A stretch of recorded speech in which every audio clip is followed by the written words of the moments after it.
And a few times we got to meet Charlie Kirk, he knew the importance of these issues. He knew that it was important that we, had a freedom to choose our own, have our own autonomy to what's put in our bodies.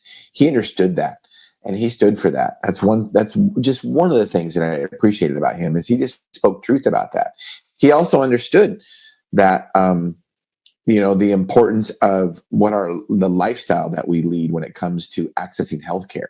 If we have a healthy lifestyle, he understood that we could be liberated from the healthcare system and largely not have to access it, because most disease our lifestyle created. And that's another thing that I appreciated about him. And it's just really, really tragic that we lost him over freedom of speech. And our hearts are heavy.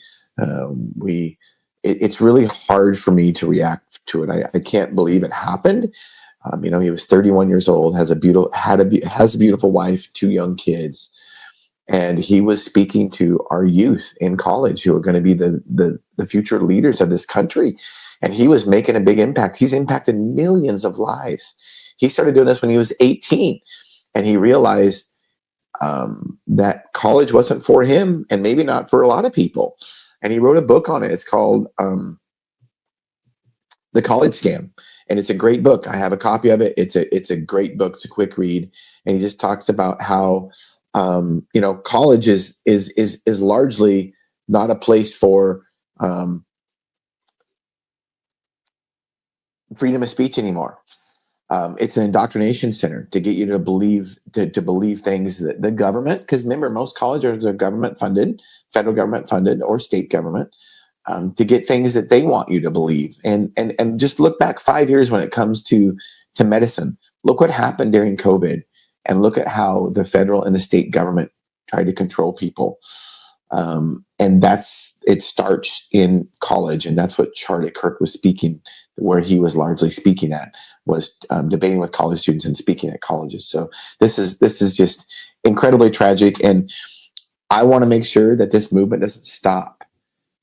I want to make sure that we continue to preach freedom, and Janet and I focus on medical freedom, but we believe in individual liberty in general.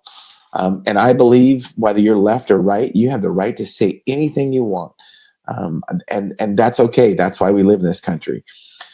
However, what you do say does have consequences. And unfortunately, Charlie Kirk paid the price for that, the ultimate price of his life. And it's really weird. I can tell you, I don't feel this very often in my heart, spirit, brain, soul, however I want to explain this. But for some reason, I have a peace with it. And I think that Charlie Kirk knew it was coming. I really do. I think that he knew that his life was going to be taken. And I don't know why I can say that. I don't say that very often, but it's just a weird feeling I have about it. And, and he stood for freedom of speech.